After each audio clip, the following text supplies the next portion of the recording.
Bonjour à tous. Il y a de cela 500 ans, attendez, j'ai comme une sensation de déjà-vu. Il est vrai qu'à notre époque, de nombreux événements commémoratifs de grande importance ont lieu dans le milieu artistique. Les 200 ans de la naissance de Gustave Courbet étaient l'année dernière, tout comme l'était le 500e anniversaire de la mort de Leonardo, qui s'est d'ailleurs un peu poursuivi cette année avec l'exposition au Louvre. Mais depuis le 6 avril, un autre grand nom contemporain de Leonardo doit refaire surface. Des trois plus illustres figures de la Renaissance, il est celui qui a eu le plus d'impact sur les siècles qui lui ont succédé. Cela peut être difficile à croire car beaucoup d'entre nous le mésestiment, amenuisent ce qu'il a réalisé ou l'ont tout simplement oublié. C'est pourquoi je propose avec cette série de vidéos de vous faire redécouvrir l'histoire, l'œuvre, la personnalité et donc le portrait de Raffaello Sanzio.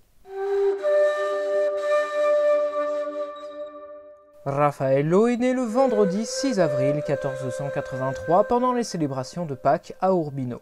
Sa mère, Magia Ciarla, était la fille d'un négociant aisé du nom de Battista Ciarla. Giovanni Santi, son père, était quant à lui un poète officiel de la cour du puissant condottiere Frédéric III de Montefeltre. Sous la gérance de celui-ci, la ville d'Urbino, qui était le siège d'un duché souverain et autonome situé au centre de la péninsule vers la côte adriatique, était devenue l'une des plus brillantes places de la Renaissance, notamment grâce à l'architecture rationnelle de son Palazzo Ducale, pétri d'antiquité et rigoureusement régi par la géométrie. Sans surprise, il s'agit du foyer d'un art à la fois épuré et savant, très équilibré, qui transmet des valeurs morales et philosophiques à celles et ceux qui le contemplent. Les souverains d'Urbino ont d'ailleurs fait aménager un certain nombre de pièces remarquables en accord avec ces principes, comme la Cappella di Assoluzione. Elle se distingue par une habile et très riche alternance de matériaux somptueux et paradoxalement d'un décor abstrait presque dénué de représentations figuratives et d'inscriptions, en tout cas vide de symboles religieux si ce n'est cette croix au dessin inhabituel, ce qui reste très étonnant pour une chapelle catholique.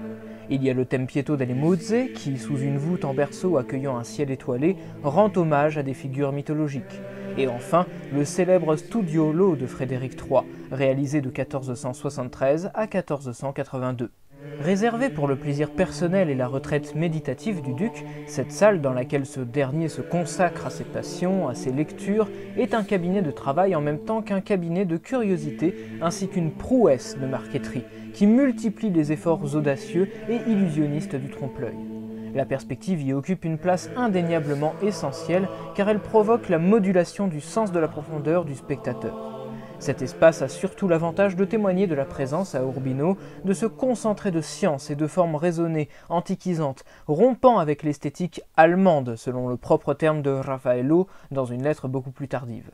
Urbino, alors surnommé l'Athènes de l'Italie, c'est donc un lieu de rencontre et un cercle humaniste très savant où se développe le grand style, le style lumineux, qui a recours à une luminosité très claire mais aussi à une certaine austérité mathématique. Ce n'est vraiment pas un hasard si l'architecte Donato Bramante, originaire d'une ville toute proche, y a habité. De même, sa cour cultivée accueillait par exemple de nombreux artistes, parmi lesquels Piero della Francesca, qui réalisa le portrait du duc dans le cadre de la réalisation du diptyque du Triomphe de la chasteté, mais aussi au sein de la Pala di Brera, ou encore Paolo Uccello, l'un des théoriciens de la perspective linéaire. Or, il est intéressant de noter que celui-ci venait se fournir chez le grand-père de Raffaello, Perezzolo Santi, notamment pour réaliser la prédelle constituée de 6 panneaux du retable de la confrérie du Corpus Domini et que Piero della Francesca avait lui-même été logé chez les Santi durant son séjour à Urbino. Par conséquent, le père de Raffaello, qui était en relation avec cet éminent milieu artistique et savant, n'était pas seulement devenu poète, mais également peintre. C'est ici que commence à intervenir dans cette suite de vidéos le premier grand historien de l'art, Giorgio Vasari. Après s'être exprimé très brièvement et de façon peu flatteuse sur les compétences picturales de Giovanni Santi, il écrivit « Comme Giovanni savait combien il est important d'élever les petits non pas au lait de nourrice, mais avec celui de leur propre mère, quand Raffaello naquit, il voulut qu'il fût allaité par sa mère et qu'il apprit à l'âge tendre les manières paternelles à la maison plutôt que chez des paysans ou des gens du peuple aux manières moins nobles, frustres de mœurs et d'éducation. Ceci nous renseigne dans un premier temps sur le milieu au sein duquel Raffaello a grandi, puisqu'il a bénéficié de parents aimants et attentionnés, qui l'ont gardé auprès d'eux et ont pris soin de lui dans ses plus jeunes années.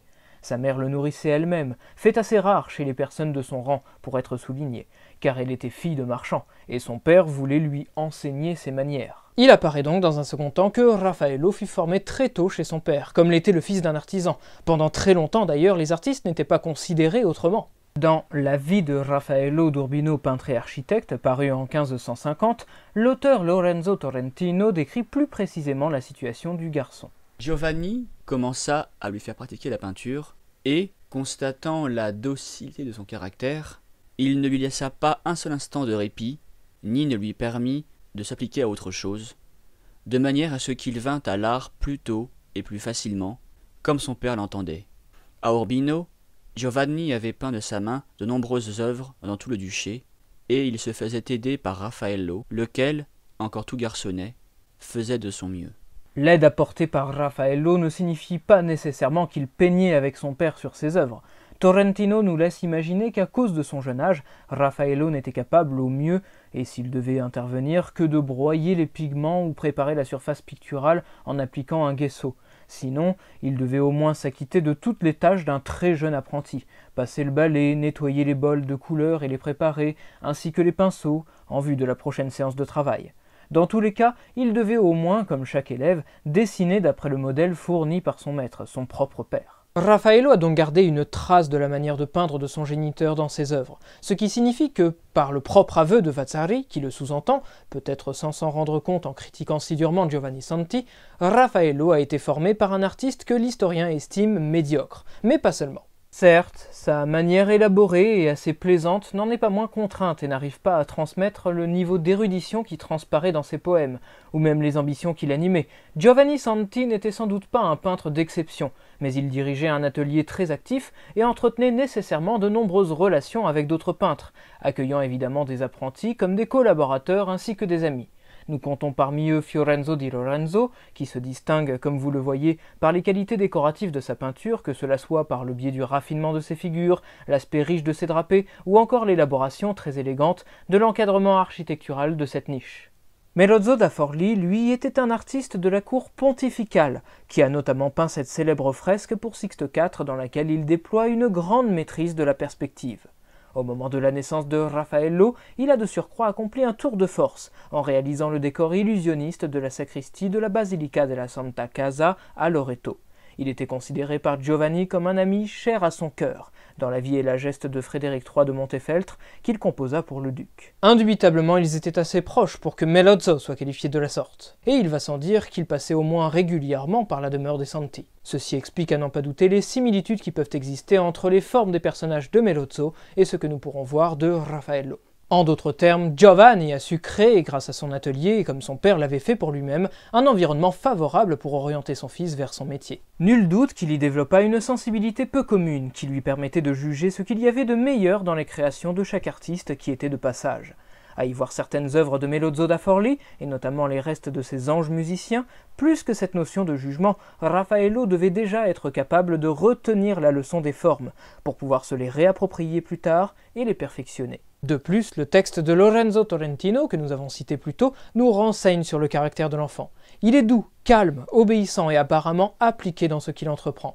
Raffaello a eu au regard de tous ces éléments une enfance que l'on pourrait qualifier de dorée, tout à la fois paisible et stable grâce à une situation exceptionnelle qui s'avéra surtout propice à forger l'excellence que l'on a voulu voir en lui pendant presque 2 siècles.